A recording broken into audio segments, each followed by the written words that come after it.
प्राचीन काल में एक वृद्धराज नाम का शिष्य हुआ। वह गुरुकुल में रहता तो था विद्या पढ़ने के लिए, पर विद्या तो शायद उससे रूठी हुई थी। उसे ना कुछ याद होता और ना ही कुछ समझ में आता था। अब तो साथी बच्चे भी उसे चिढ़ाते रहते थे और उसे वरदाजे वेला का राजा कहकर बुलाते थे। यूं ही 12 साल आश्रम में उसके व्यर्थ में बीत गए। उसका किशोरावस्था खत्म होकर युवावस्था भी गया। वृद्धराज के गुरु ने भी काफी प्रयत्न किए कि वह पढ़ लिख कर किसी काबिल बन जाए, लेकिन कोई फायदा नहीं हुआ। थक हार कर एक दिन गुरुजी ने वृद्धराज से कह ही दिया कि वृद्धराज, तुम अपने गांव वापस लौट जाओ। विद्या ग्रहण करना तुम्हारे बस की बात नहीं है। तुम्हारी बुद्धि तो पत्थर बन चुकी है और पत्थर को खुरचना मुश्किल ही नहीं, नामुमकिन है। वृद्धराज अपनी मंद बुद्धि पर दुखी होकर पाठशाला छोड़ देने का निश्चय किया और अपने घर की ओर चल दिया। चूंकि गांव बेहद दूर था, सो बीच बीच में वह ठहरते हैं जा रहा था।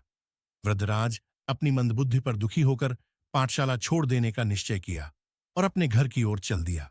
चूंकि गांव बहुत दूर था, सो बीच बीच में वह ठहरते हुए जा रहा था। इसी क्रम में वह एक गांव में एक कुएं के पास बैठकर सुस्ताने लगा।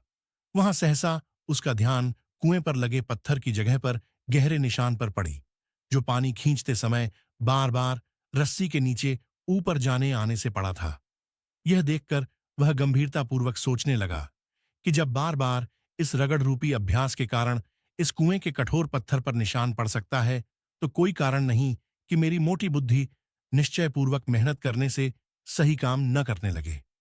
ऐसा विचार कर तुरंत उसने घर जाने का इरादा छोड़ दिया और वापस पाठशाला पहुंचकर गुरुजी से बोला, गुरुजी, आप मुझे एक अवसर और प्रदान कीजिए। मैं इस बार अपने अभ्यास से अपनी पत्थर बुद्धि पर निशान बनाकर दिखाऊंगा। फिर वह बड़े उत्साह से पूरी मेहनत और दिलचस्पी से पढ़ने लगा। अब उसकी बुद्धि में भारी सुधार होने लगा। बड़े होने पर वही वृद्धराज माने हुए विद्वान हुए।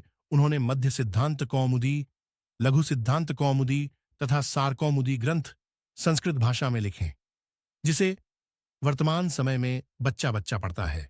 अब उसकी बुद्धि में भारी सुधार होने लगा। बड़े होने पर वही वृद्धराज माने हुए विद्वान हुए। उन्होंने मध्य सिद्धांत कौमुदी, लघु सिद्धांत कौमुदी तथा सार कौमुदी ग्रंथ संस्कृत भाषा में लिखे, जिसे वर्तमान समय में बच्चा बच्चा पढ़ता है। इस कहानी से हमें एक बड़ी सीख मिलती है कि अभ्यास से हर कार्य सिद्ध हो जाता है। कोई भी मनुष्य बचपन से ही किसी कार्य में पारंगत पैदा नहीं होता है। बार बार अभ्यास और प्रयत्न के आधार पर किसी भी क्षेत्र में कुशल बना जा सकता है।